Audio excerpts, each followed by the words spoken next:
Direito processual penal, da prisão e da liberdade provisória. Parte 5. Medidas cautelares alternativas à prisão. Olá, concurseira e concurseira, brutos e não tão violentos. Hashtag passa. Olá, meus queridos alunos, alunas, mais uma vez na pegada, abordando hoje a parte de processo penal associada a medidas cautelares diversas da prisão preventiva. Nunca se esquecendo que a prisão preventiva é a mais gravosa de todas as medidas cautelares. Nunca se esquecendo que o juiz não pode de ofício decretar a prisão preventiva, salvo em casos excepcionalíssimos, como é o caso da Lei Maria da Penha. Lembrando que pode o juiz eventualmente decretar a prisão preventiva antes de uma medida cautelar, ou ele é obrigado a dosar medidas cautelares e, no caso de sua inobservância ou não efetividade, aí sim aplicar a prisão preventiva. E eu lembro sempre você que tudo depende. Depende da gravidade do crime, depende das circunstâncias do crime, depende dos antecedentes daquele que eventualmente irá sofrer a medida cautelar. Então, não é uma condição sine qua non aplicar outras medidas cautelares e somente em razão da inobservância delas se aplicar a prisão preventiva. A prisão preventiva pode sim ser aplicada antecipadamente em relação a outras medidas cautelares. Tudo depende do crime. Horas, bolas, beleza! Então, feitas essas colocações, vamos falar sobre as medidas cautelares diversas da prisão preventiva. Em encontros anteriores, eu já dei uma luz para vocês sobre quais são essas medidas cautelares. Em mais de uma oportunidade eu já falei, mas vamos agora pontualmente para cima delas. E esse assunto tem sido objeto de pergunta de prova, meu filho. Vem comigo. Toma! Muito bem. Então, nosso assunto está aqui, no capítulo 5º, das outras medidas cautelares, artigo 319, são medidas cautelares diversas da prisão preventiva. Então, vejamos quais são elas. Essas medidas cautelares que deve o magistrado, conforme o caso, a pedido das partes, aplicar a referida, eventualmente cumular a medida, substituir a medida e, na pior das hipóteses, ou então em casos de extrema necessidade, decretar a prisão preventiva. Quais são as medidas cautelares diversas da prisão preventiva? Então vamos a ela. Inciso 1º, comparecimento periódico em juízo, no prazo e nas condições fixadas pelo juiz, para informar e justificar atividades.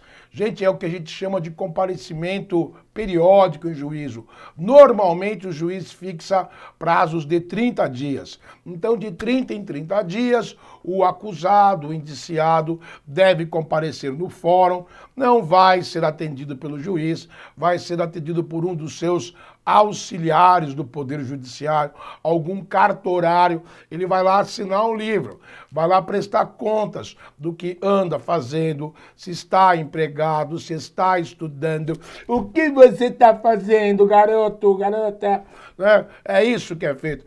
Eu já fui submetido a isso. Não tenho vergonha de dizer. Eu pensei que eu ia lá me entrevistar com o juiz, trocar uma ideia. Aí, Judge, e a família, nego? Tá tudo bem? Quando eu fui lá, cadê o juiz? Aí uma velha do cartório, o juiz não vai atender você. Ele não vai atender você.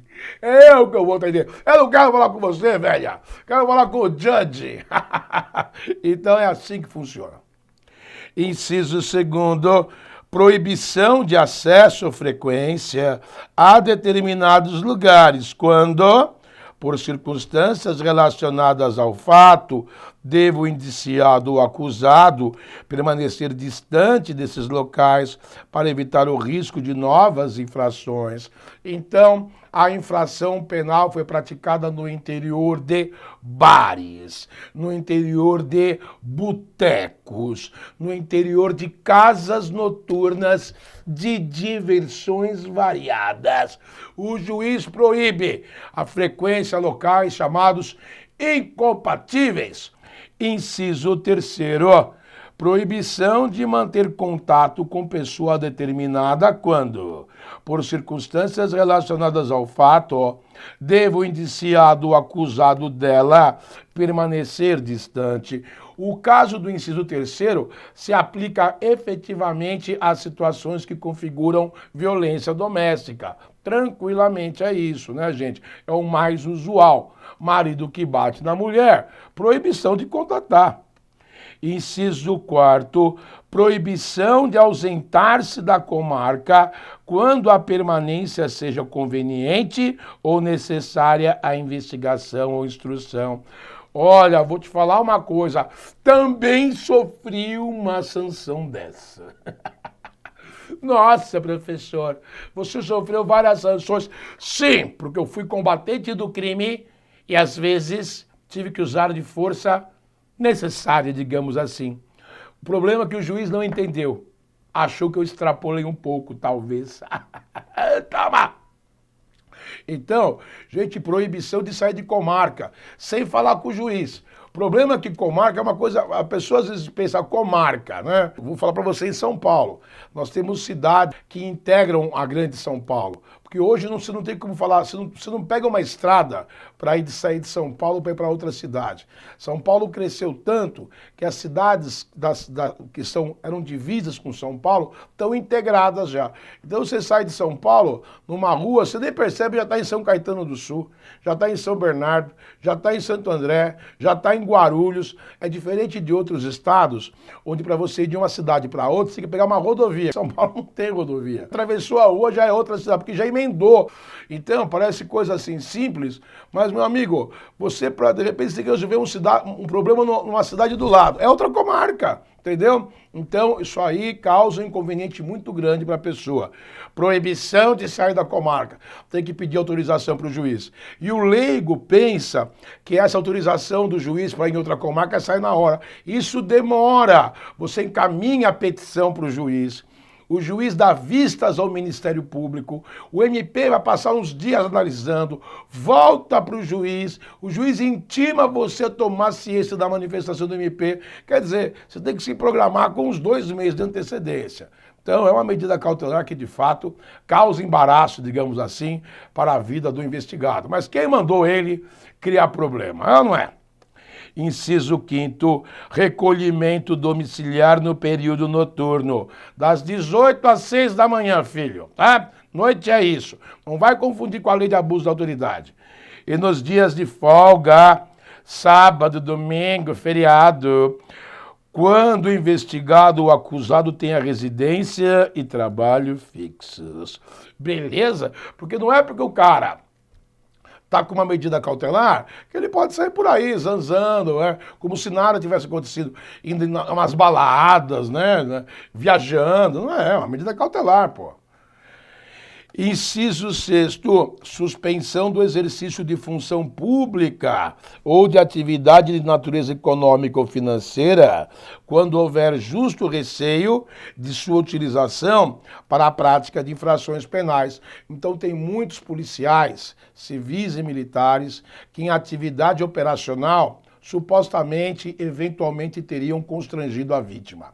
Então, o policial ele é retirado da atividade operacional e remanejado para a parte burocrática, justamente para não ter contato com a pessoa supostamente também vítima, né? E também atividade econômica e financeira, aí pode ser desde crime contra a economia popular até crimes relacionados a assédio sexual envolvendo o gerente e a secretária, então tem que ser afastado da atividade, uma vez que há suspeitas de que ele tenha procedido dessa forma, beleza? Inciso 7º, internação provisória do acusado nas hipóteses de crimes praticados com violência ou grave ameaça, quando os peritos concluírem ser inimputável, não tem a capacidade plena de entender o que se faz, ou semi-imputável, mais ou menos sabe o que faz.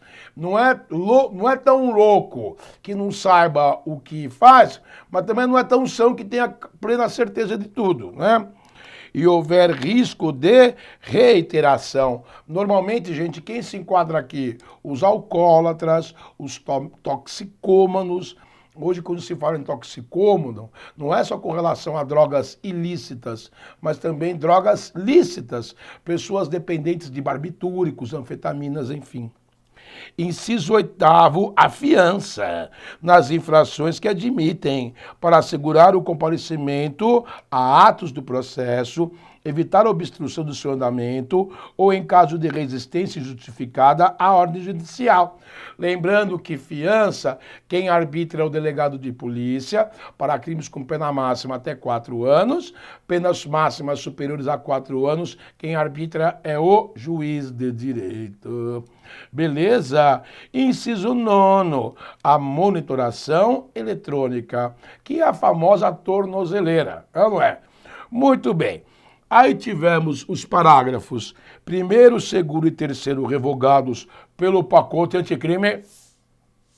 E vamos ao parágrafo 4º.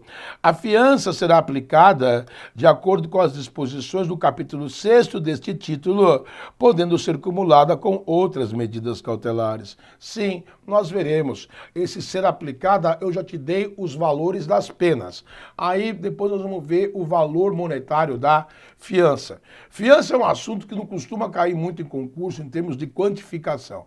Mas quando chegar o momento oportuno, a gente vai falar sobre o que pode ser oferecido em termos de fiança, quais são os crimes inafiançáveis, qual a consequência para quem quebra uma fiança, qual a consequência para quem ao final do processo é absolvido e prestou fiança. Vamos ver tudo isso daí, fique frio.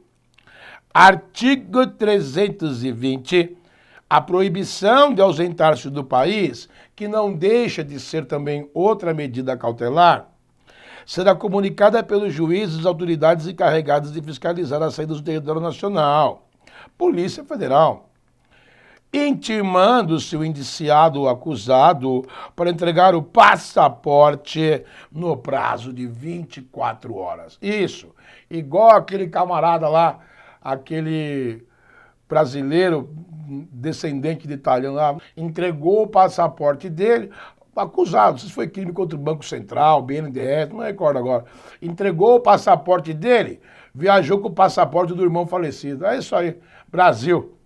Muito bem, meus queridos, vamos treinar nossos conhecimentos. Bora! É agora! Muito bem. Primeira questão, Sebrasp, procurador municipal, prefeito de Boa Vista. Vou te lembrar, antes de começar as questões, de uma observação, coisa que nós já vimos em encontros anteriores. Vou relembrar você. Professor, o senhor falou várias medidas cautelares, diversas da prisão preventiva, é verdade.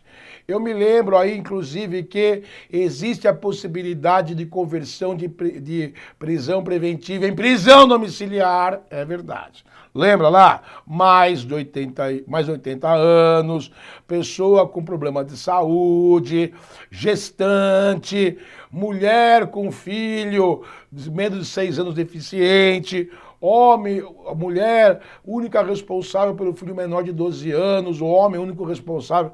Lembra-se, e que não é concedido esse benefício para a mulher quando crimes praticados com violência, grave ameaça ou contra o próprio menor. Lembra-se disso?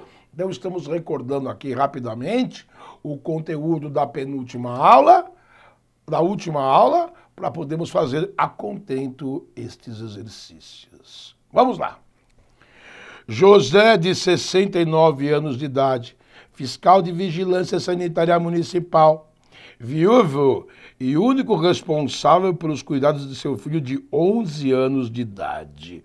Olha, José com 69, filho de 11 anos, foi papai com 58. Você é malandrinho, hein, José? Foi denunciado à polícia por comerciantes que alegavam que o referido fiscal lhe solicitava dinheiro para que não fossem por ele autuados por infração à legislação sanitária. Solicitava vantagem indevida, José? Então, se você solicita vantagem indevida, é corrupção passiva, hein, José? Durante a investigação conduzida por autoridade policial, em razão dessa denúncia, foi deferida judicialmente interceptação da comunicação telefônica de José. José, a casa caiu. Nesse ato, evidenciou-se uma degravação. Degravação é o ato de você transcrever o perito, mas o próprio policial pode também. A interceptação telefônica, o conteúdo da conversa para o papel. Que José havia solicitado certa quantia em dinheiro a um comerciante, Pedro, para não interditar seu estabelecimento comercial. E que José havia combinado encontrar-se com Pedro para realizarem essa transação financeira. Beleza, o crime já está consumado. Na interceptação, foram captadas ainda conversas em que José e outros 4 fiscais não identificados discutiam a forma de solicitar dinheiro a comerciantes, em troca de não autuá-los, e a repartição do dinheiro que seria obtido com isso. Absurdo! No dia combinado, Pedro encontrou-se com José e pouco antes de entregar-lhe o dinheiro que carregava consigo, policiais que haviam instalado escuta ambiental na sala do fiscal mediante autorização judicial prévia deram voz de prisão em flagrante a José, conduzindo em seguida à presença da autoridade policial. Pois é, José. Em revista pessoal foi constatado que José portava 3 cigarros de maconha. Questionado, o fiscal afirmou ter comprado cigarros de um estrangeiro que trazia entorpecentes de seu país para o Brasil e os revendia perto da residência de José. A autoridade policial deu andamento aos procedimentos, redigiu o relatório final no inquérito e o encaminhou à autoridade competente. Que papelão, José. Considerando essa situação hipotética, julgue o item subsequente. Gente, normalmente, quando a questão é desse tamanho, tem várias questões a ela correlatas, né? Então, aqui foi pensado uma das perguntas. Pergunta: no curso da ação penal, caso seja decretada a prisão preventiva, o juiz poderá, a requerimento da defesa, correto, sempre a requerimento das partes, substituir por prisão domiciliar? Ué, que poderá, poderá, mesmo porque José é responsável por filho menor de 12 anos de idade, viúvo, único responsável pela criança. Então, nos termos da lei, está correta, assertiva. Beleza? Suave. Muito bem. Questão 2.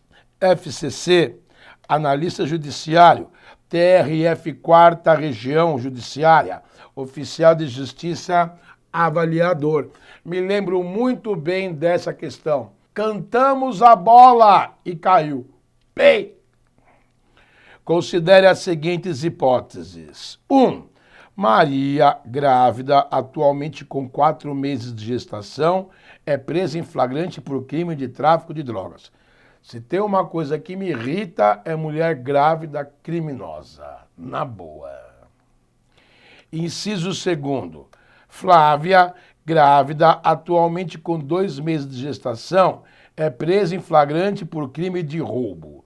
Isso me deixa mais nervoso ainda. Tem violência. Tem grave ameaça. No. Inciso 3. Ricarda, grávida, atualmente com 6 meses de gestação, é presa em flagrante por crime de lesão corporal grave praticada contra o seu filho José. Inciso 4. Patrícia, funcionária pública, grávida e com 8 meses de gestação, é presa em flagrante por crime de peculato. Compreende-se. Ela precisava incrementar o enxoval do bebê. Toma, é absurdo. Bom, nas audiências de custódia, realizadas dentro de 24 horas contadas a partir da prisão de cada uma das mulheres acima referidas, perfeito, audiência de custódia. Nos termos estabelecidos pelo Código de Processo Penal, sem prejuízo da análise de eventual direito das presas ao benefício da liberdade provisória, o magistrado competente substituirá a prisão preventiva por prisão domiciliar apenas em... Gente, é lembrar o que eu falei.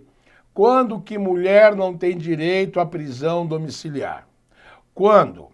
Mulher naquelas situações em que a lei prevê essa possibilidade. Quando o crime foi praticado com violência ou grave ameaça.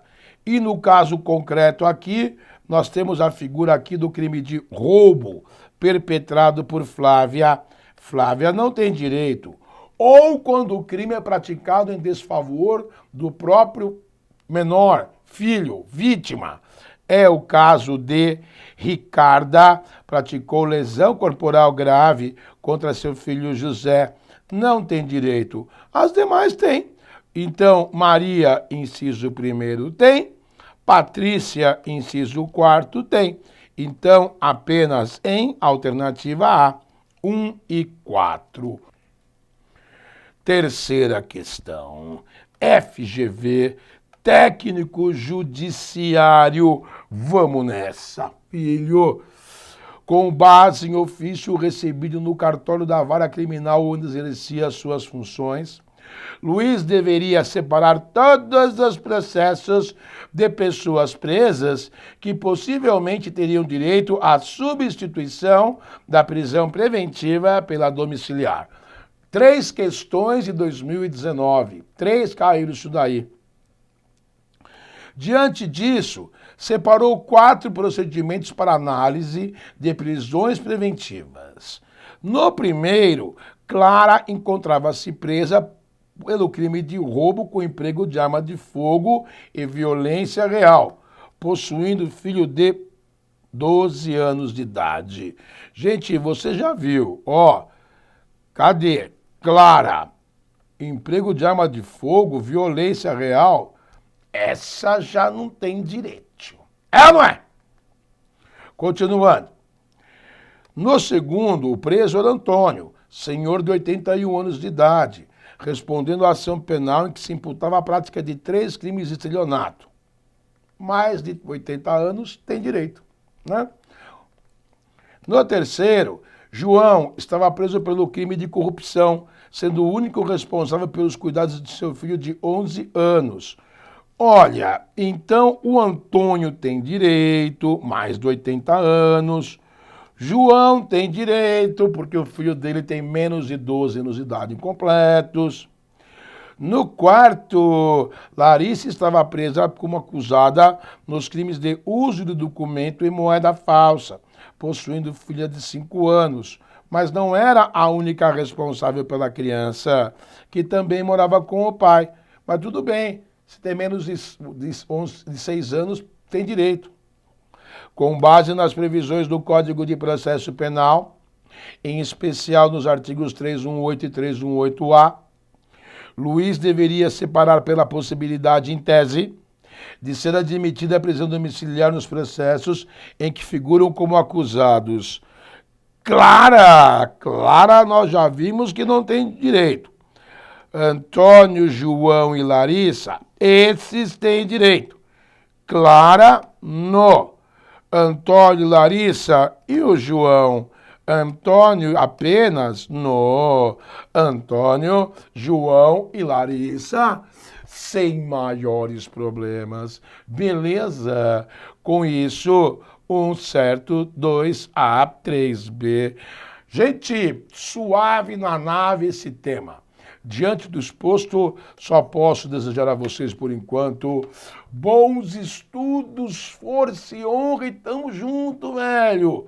Já já vem mais chumbo grosso. Bem...